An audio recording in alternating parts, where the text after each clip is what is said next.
The walls are closing in on Senator Mark Kelly. This is really happening. This is emphatically not just a political scandal anymore. This is now a matter, a very serious matter of national security. The Pentagon ain't bluffing. For weeks, we've watched a group of Democrat lawmakers, the so-called seditious six, openly encourage our military to defy the commander-in-chief. They thought they were untouchable. They thought their rank and political office would shield them. And at least one of them is about to find out the hard way. They were dead wrong. Hey gang, it's me, Dr. Steve, your patron professor, here to help you make sense of the madness as the far left desperately tries to stop the unstoppable rise of a new conservative age that you are making happen all over the world. So if you want a front row seat on how you continue to change the world in ways you never even imagined, make sure to smack that bell and subscribe button. We are watching a sitting United States senator in real time face the very real possibility of a military court-martial for what War Secretary Pete Hegseth is calling a blatant act of sedition. The latest news coming out of the War Department is that the Pentagon investigation into Mark Kelly's involvement in the Seditious Six video that called the military to basically mutiny against Trump has now escalated to what's called a full command review. This is the last stage before an official court-martial. It's being reported that as of last night, the Pentagon officially upgraded the preliminary inquiry into what's called an official command investigation. This is the real deal. We're talking about the very real possibility of a sitting U.S. senator being recalled to active duty to face a court-martial. Now, if you don't know, Mark Kelly ain't just a senator. He's a retired Navy captain under the Uniform Code of Military Justice. Retired officers who are receiving pay are still subject to military law. And so when Kelly appeared in that video with the 5 other Democrats urging troops to disobey what they were calling illegal orders from the Trump administration, even though they could not name a single order that was in fact illegal, he wasn't just speaking as a politician. He was a commissioned officer explicitly using his rank to intentionally try to destabilize the chain of command. Secretary of War Pete Hegseth did not mince words. He tweeted out, quote, "The video made by the Seditious Six was despicable, reckless, and false. Encouraging our warriors to ignore the orders of their commanders undermines every aspect of good order and discipline. Their foolish screed sows doubt and confusion, which only puts our warriors in danger." And he went on to note that while 5 of the 6 individuals in that video do not fall under the UCMJ, or the Uniform Code of Military Justice, Mark Kelly most certainly did, and that he continues to draw salary from the U.S. military. And so Hegseth made it clear from day one of the sedition that Kelly was indeed in the crosshairs for a possible court-martial. So it looks like Senator Kelly is officially in the find-out phase of his inexcusable annex, and the consequences are escalating fast. Now, that said, I do think the Trump administration is finding out that the MAGA faithful all across the country are starting to lose their patience, particularly with the Justice Department and the FBI, and what they consider to be thus far a very real failure in bringing deep state actors to justice and accountability. There was a very interesting article in Politico of late that captured that frustration.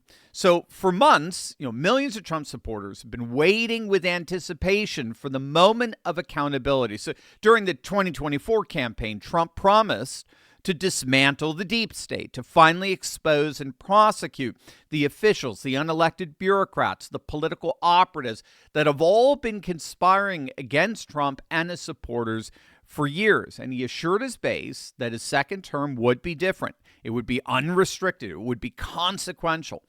But now, nearly a year into his second term, the patience is starting to wear thin for many. Trump's Justice Department has failed to deliver the high-profile prosecutions that his base expected. While the administration's opened investigations and pursued aggressive policies and indicted figures like James Comey and John Bolton, the smoking gun arrests of figures like Hillary Clinton or the inner circle of Obama and other perceived deep state operatives just simply have not materialized. And if we're honest, I think the breaking point here came with the Epstein case, because for years, MAGA influencers and insiders and the like, they were promising the release of a secret client list that implicated wealthy and powerful elites around the globe in trafficking conspiracies. I mean, it's claimed at least one victim, Prince Andrew, but he's just the tip of the iceberg.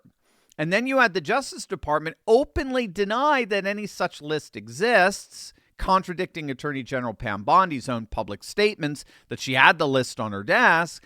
And then when the FBI claimed that the Epstein case was closed as far as they were concerned, some serious frustration exploded among the base. And that's when you had pollsters like Rich Barris, Mark Mitchell. That's when they were saying they noticed a serious rupture in the Trump coalition. A significant number of that coalition felt betrayed over that. Not everyone for sure. There are plenty of people in the MAGA coalition that don't give a rip about Epstein. But there are a significant number of disaffected independent populists for whom those files represent the kind of accountability that needs to be brought to bear on our corrupt political elite. And that is exactly what prosecuting the likes of a Mark Kelly is ultimately all about. And I'm going to show you exactly why. This is going to blow your mind. But you know what else is going to blow your mind?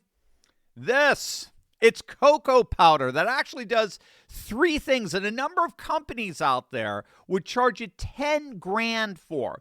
So one, it releases stem cells from your bone marrow. Two, it makes you actually 27% harder to kill. And three, it floods everything with nitric oxide. It's like going to these high-priced clinics and ordering, the entire menu with stem cell therapy as the cherry on top. But it's chocolate. And it costs a fraction of that. And if you think I'm exaggerating, listen to Dr. Simon Mills, one of the top herbal medicine researchers in the world. Dark chocolate is a medicine, end of. One of the best medicines around is 50 grams to 100 grams of 75% or more dark chocolate. Brain health as well, cardiovascular health. They do studies where they've put cocoa into volunteers, that means students usually, so young kids, and they were able to show changes in the blood flow within minutes, certainly within an hour of eating cocoa. Beneficial changes in your blood flow. That's right, dark chocolate. But here's where people get it wrong. The flavonols, the medicinal component, get destroyed when chocolate is processed. Regular chocolate has 50 milligrams of dead flavonols. But this Black Forest high flavanol cocoa powder, it's got 1,200 milligrams of pharmaceutical extracted flavonols. It's absolutely amazing. I drink it every day in my coffee. It gives me so much revitalized energy. I love it. Black Forest has the finest cocoa out there. They extract the flavonols and they concentrate it into this amazing powder made right here in the USA. Black Forest just launched their Christmas deal of the year, and it's insane. 40% off their best-selling cocoa formula, available for 48 hours only. This ends in 48 hours, and when it's over, it's gone for good. So if you've been thinking about trying it, act now. Click on that link below, because once 48 hours pass, this promo is going to be gone and the prices are going to go up again. Stock up before it's gone forever. Take control of your health before someone else does. Click on that link below right now. So let's get into the core of why this court-martial is not just an option, it's a necessity. The military relies on one thing above all else, and that is the chain of command. It's literally sacrosanct. Without it, the military wouldn't exist. When you have a senior officer suggesting that soldiers should decide for themselves which orders are legal based on which president is in office, you're inviting destabilization. You're inviting chaos. You are inviting mutiny.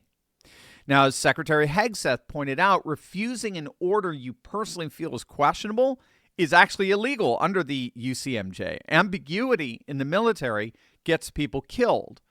By injecting political poison into the barracks, by deliberately attempting to politicize the chain of command, Mark Kelly betrayed the very uniform he once wore. He prioritized damaging the Trump administration over the safety and discipline of the men and women serving today. And I think we need to be clear here.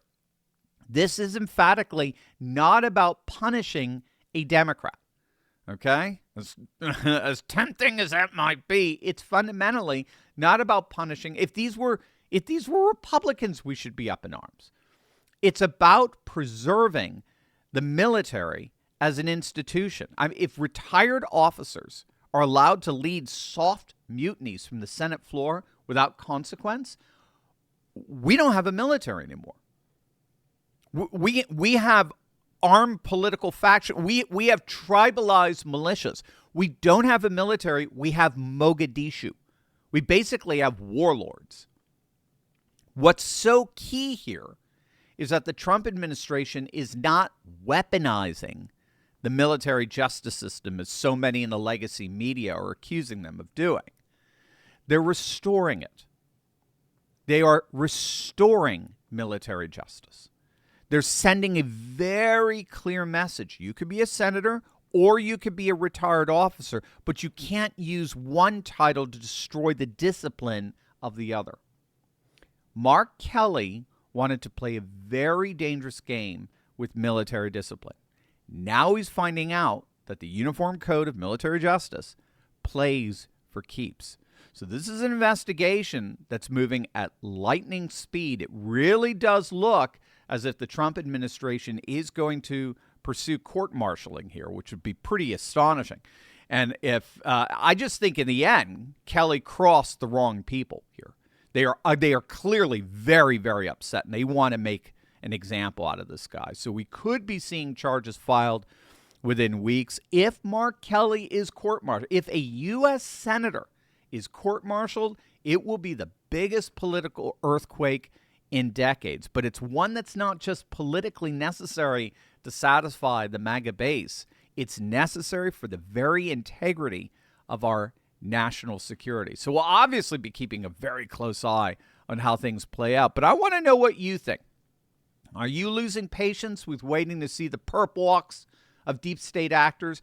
Or are you trusting the plan? Let us know in the comments section below. And as always, make sure to smack that bell and subscribe button for breaking news and analysis you're not going to hear anywhere else. Love you guys. God bless. If today's message resonated with you, you'll love Turley Walks, my free preview of the Courageous Patriot Club. More stories, more perspective, more community focus on faith, family, and freedom. And it's absolutely free. Go to turley.pub/turleywalks.